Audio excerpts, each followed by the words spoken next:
The door to my grandfather's lake cabin crashed open with the force of a grenade, shattering the quiet of what was supposed to be the most critical meeting of my life. No knock, no warning, just Evelyn Harper, the self-appointed queen of the Lakeside Community Association, storming in like she owned the place. Her voice sliced through the room, shrill and accusing, ranting about emergency violations as she waved a clipboard like a weapon. She had no idea she'd just barged into a meeting that could unravel her entire operation. The look on her face when she realized who was sitting at my table priceless. Evelyn Harper, the woman who'd been terrorizing my neighborhood for months, had just made the biggest mistake of her criminal career. And the kicker? She knew I was meeting someone important and came to sabotage it. This story is wild, so stick around, it's about to get insane. I'm not some action movie hero, just a guy named Daniel Reed, a veteran who came back from Iraq with a head full of ghosts. PTSD is like a faulty car alarm that blares at random loud noises, crowded stores. Even a slamming door can send my heart racing like I'm back dodging roadside bombs. 9 months ago, my wife, Laura, walked out. I don't blame her. Living with someone who flinches at a car backfire or freezes in the grocery aisle isn't easy. The divorce stripped me of our house, most of my savings, and worst of all, cut my time with our 12-year-old daughter, Sophie, to every other weekend. Those visits were getting harder, with Sophie asking why I seemed so sad, why I couldn't be normal like her friends' dads. How do you explain to your kid that your brain feels like a war zone, even years after the war ended?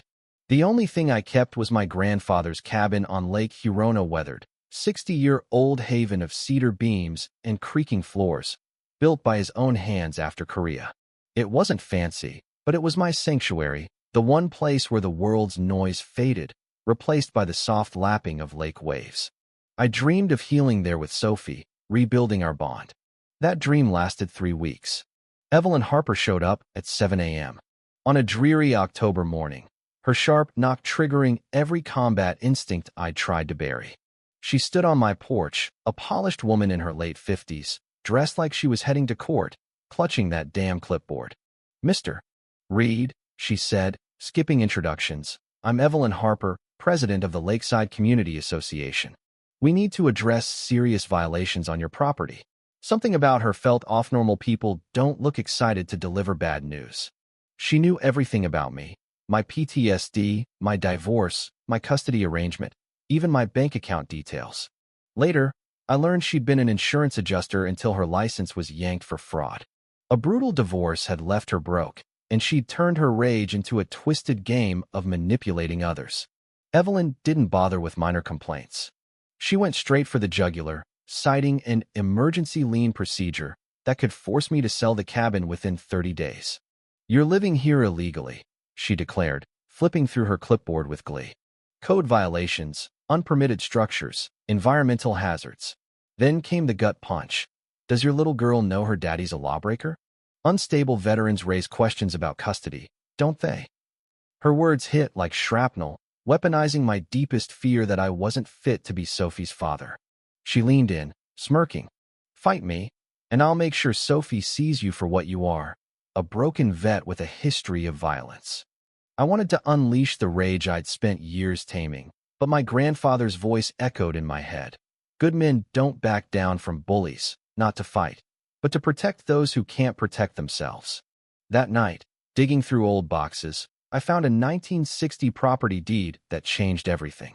Evelyn's prized community garden and her HOA officia converted garage were on my land. For 2 years, she'd been trespassing while accusing me of violations. The irony was poetic, but using this could spark a war that might hurt Sophie. I wasn't sure if protecting her was worth risking my grandfather's legacy. Evelyn didn't wait.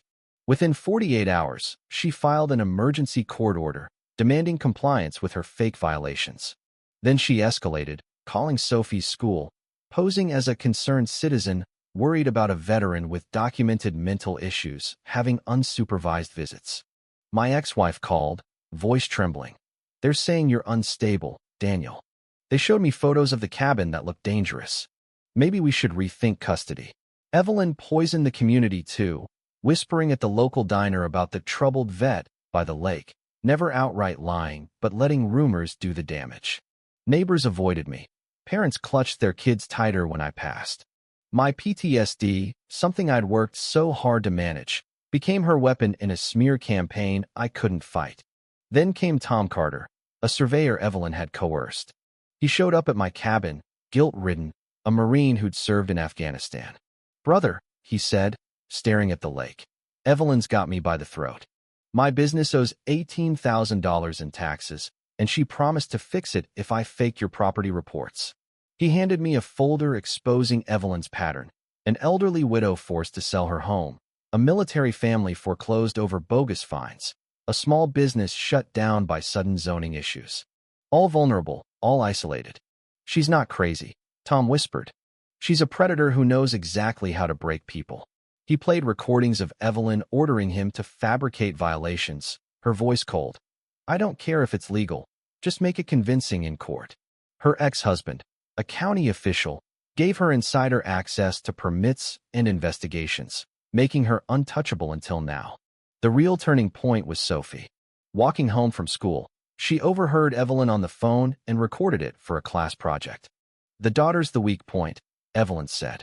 "Make the father look unstable, and custody will handle itself. Broken vets give up or lash out, either way, we win."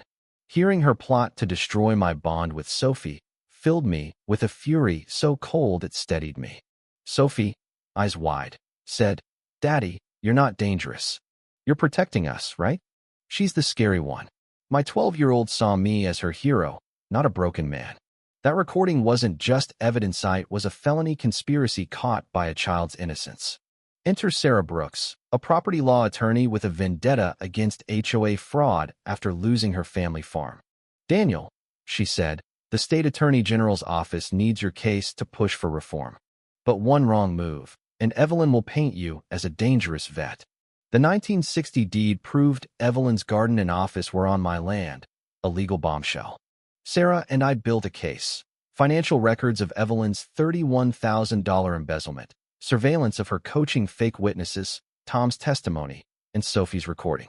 We arranged a secret meeting with Attorney General Margaret Holt to review it all. Evelyn, tipped off by her ex-husband, planned to crash the meeting with an emergency inspection. At 2:23 p.m., as I sat with Margaret Holt, Evelyn burst in, shouting about violations, oblivious to the state's top prosecutor watching her. "Ms. Harper," Holt said, voice like ice, "you're the subject of our fraud investigation, and you just committed criminal trespass." Evelyn's face collapsed, confidence to shock to despair, as Holt listed charges: racketeering, fraud, child endangerment. Her contractors fled. Tom arrived, playing her own words condemning her. Evelyn's frantic call to her ex-husband, already cooperating with feds, sealed her fate. She was arrested, her empire crumbled, assets frozen, HOA dissolved, victims freed. The aftermath was justice served cold. Sophie called, beaming, "Daddy, everyone says you're a hero." My custody was restored, the cabin became our haven again, and I testified for HOA reform.